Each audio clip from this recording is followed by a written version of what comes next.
अस्सलाम वालेकुम। बहुत सारे पेरेंट्स ऐसे बच्चों के जिनको शक होता है कि उनके बच्चे को ऑटिज़्म है, वही मेरे से क्वेश्चन करते हैं कि डॉक्टर साहब मेरा बच्चा ए टू ज़ी तक पढ़ लेता है या डिजिट्स को बहुत फॉरवर्ड यानी 1, 2, 3, 4, 5 से लेके 20 तक या 70 तक या 80 तक या उनको उसी तरीके से बैकवर्ड यानी 75, 74, 73 इस तरह करके बैकवर्ड 0 तक ले आता है या कोई चीज़ उसको याद करवाएँ तो फ़ौरन से याद हो जाती है। तो क्या ये एक अच्छी निशानी है? तो मेरा जवाब होता है जी बिल्कुल ये बहुत अच्छी निशानी है, ये बहुत ही इम्पोर्टेंट साइन है।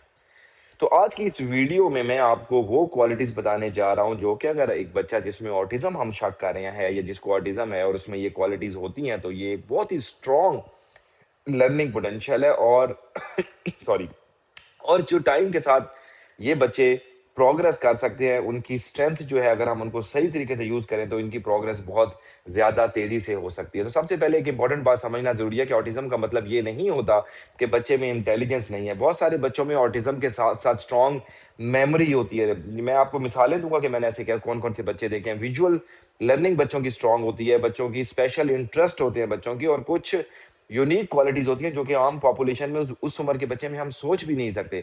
और अगर हम इन एबिलिटीज़ को पहचान लें तो हम उस बच्चे की लर्निंग को बेहद ज़्यादा बढ़ा सकते हैं और बच्चे की लर्निंग को इम्प्रूव कर सकते हैं।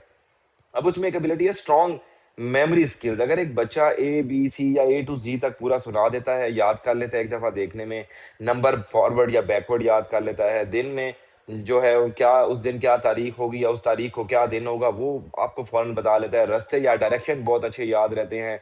कि याद रखता है ये बच्चा को आप कुछ चीज़ छुपा दें और उसको याद रहे कि ये चीज़ कहाँ पड़ी, तो ये बहुत ही स्ट्रॉन्ग मेमोरी की निशानी है। मैं आपको मिसाल देता हूँ, मैंने ऐसे कौन-कौन से बच्चे देखे हैं।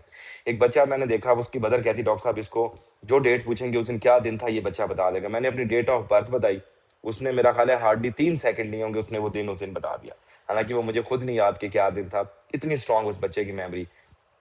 फिर इस तरह से कुछ बच्चे जो दूसरे शहरों से लाहौर मुझे चेक करवाने आते हैं तो कभी पेरेंट्स एक फैमिली बता रही थी कि हम मैकडॉनल्ड्स रुके तो फॉलो अप पे आए थे तकरीबन कोई 6 महीने बाद वो तो बता रहे थे कि जब हम गुजरे हैं तो इसने पहले से ही इशारा शुरू कर दिया कि आगे मैकडॉनल्ड्स आना है मैंने वहां पर जाना है और वालदेन अक्सर कहते हैं कि हम टॉयज रात को छुपा दें सुबह उठेगा तो पहले टॉय उठाएगा फिर वो अगला काम करेगा। तो ये बच्चों की स्ट्रॉन्ग मेमोरी की निशानी है। इससे हम क्या हेल्प ले सकते हैं, इससे हम बच्चों की रीडिंग स्पेलिंग, मैथमेटिक्स और वोकैब्युलरी को बहुत ज़्यादा इम्प्रूव कर सकते हैं, बहुत आसानी से सिखा सकते हैं। दूसरी एबिलिटी है विजुअल लर्निंग स्ट्रेंथ। कुछ बच्चे विजुअली बहुत ज़्यादा चीज़ों को याद कर लेते हैं। जैसे स्क्रीन पर कोई भी चीज़ों से कॉपी कर लें, मिस रेचल वगैरह चल जाएँ तो उसके एक्शंस को कॉपी करना। फ्लैग मेरे पास एक बच्चा आता था, वो 50 मुल्कों के फ्लैग्स ड्रॉ करता था। जो सबसे पहला बच्चा मैंने 2015 में शायद देखा होगा प्रॉपर ऑटिज़्म का। तो वो तकरीबन कोई 50 मुल्कों के झंडे ड्रॉ करके उसने मुझे दिखाए। कुछ बच्चे उनको वो जो है कुछ लोगोज होते हैं, कुछ शेप्स होती हैं, उनको याद कर लेते हैं। कुछ बच्चे मैप्स या पैटर्न को याद करते हैं। ये बताता है कि बच्चा की बहुत विजुअल मेमोरी बहुत अच्छी है और अगर इन बच्चों को अगर पिक्चर, फ्लैश कार्ड और विजुअल स्केड्यूल से सिखाया जाए तो ये भी बहुत फास्ट लर्नर्स होते हैं। इसके अलावा एक तीसरा स्किल है उसे हम कहते हैं क्रिएटिव या आर्टिस्टिक स्किल जो है बच्चे जो है ना आर्टिस्ट होते हैं। अगर बच्चा एनिमल ड्रॉ कर लेता है, पेपर से एनिमल बना लेता है। मेरे पास एक बच्चा आता है जिसकी मिसाल मैं हर एक को देता हूँ। उसने मेरे कमरे में जो पेपर्स पड़े थे उसको उठाया, उसको इस तरह मरोड़ के कैट एक बना दी। मैं हैरान रह गया। मदर्स लाती हैं ड्राइंग, बच्चों की कलरिंग बहुत अच्छी होती है, क्राफ्ट वर्क बच्चों में बहुत ज्यादा इंटरेस्ट होता है, बहुत अच्छा होता है। तो ये क्रिएटिव स्ट्रेंथ की निशानी है। याद रखें आर्ट सिर्फ हॉबी नहीं है, ये कम्युनिकेशन और लर्निंग का एक पावरफुल टूल्स हो सकता है। उसके अलावा एक एबिलिटी है म्यूजिकल स्किल्स। कुछ बच्चों में म्यूजिक की तरफ नेचुरल इंटरेस्ट होता है, जैसे गिटार या पियानो बजाना, ट्यून्स या मेलोडीज वगैरह याद कर लेना, रिदम पर क्लैप करना। इवन अब मैं कल की मिसाल देता हूँ, एक बच्चा आया मेरे पास, वो कह रही कि जो एक दफ़ा ये ट्यून सुन लेता है, वो गिटार पे खुद बना लेता है। तो ये बहुत बड़ा स्किल है। म्यूजिक ब्रेन के मल्टीपल एरियाज को एक्टिवेट करता है कुछ बच्चों में जिनका स्पेशल इंटरेस्ट है और स्पीच और अटेंशन इम्प्रूव करने के में हम इसकी मदद ले सकते हैं। एक और स्किल जो बच्चों में मैंने देखा है प्रॉब्लम सॉल्विंग और लॉजिकल स्किल। अगर एक बच्चा पजल्स को बहुत जल्दी सॉल्व कर लेता है, ये मिसाल मेरे पास आई, पजल रखी उसने हार्डली कोई मेरा ख्याल है 15 सेकंड में सारी पजल जोड़ दी। हिडन हिडन ऑब्जेक्ट ढूंढ लेता है, घर में कोई चीज छुपाते हैं तो उसको पता होता है क्यूज मिलते हैं यहाँ होगी वो ले आता है। स्ट्रक्चर या ब्लॉक्स बिल्ड करता है, कॉम्प्लेक्स स्ट्रक्चर्स।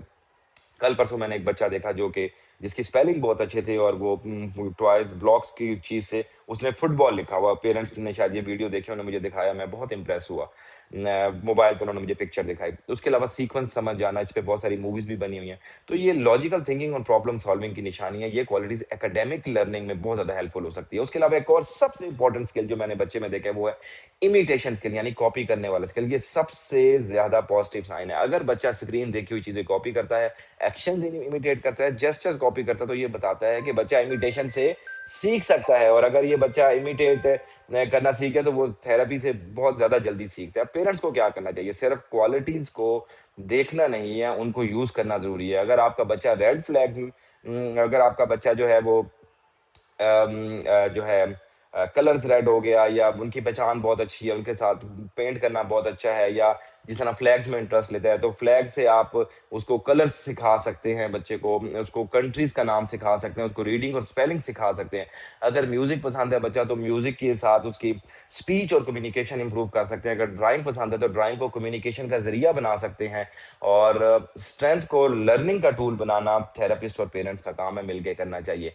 एक और इम्पोर्टेंट बात की क्वालिटीज़ सिर्फ ये नहीं बताती कि ऑटिज़्म खत्म हो जाएगा, लेकिन ये ज़रूर बताती हैं कि बच्चे में स्ट्रॉन्ग लर्निंग पोटेंशियल है, और अगर अर्ली थेरेपी और प्रॉपर गाइडेंस उस बच्चे को मिलेगी तो प्रोग्रेस के चांसेस बहुत ज़्यादा हो जाते हैं। हर बच्चा जिसमें ऑटिज़्म है उसमें कुछ ना कुछ स्पेशल एबिलिटी होती है, वो हिडन ज़रूर हो सकती है, वो हमें ढूँढनी पड़ती है।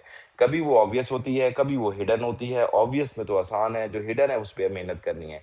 पेरेंट्स का काम सिर्फ डिफरेंस देखना नहीं है, बल्कि उसकी स्ट्रेंथ को पहचाने और उनका उस स्ट्रेंथ को यूज़ करके फ्यूचर बेहतर कर सके।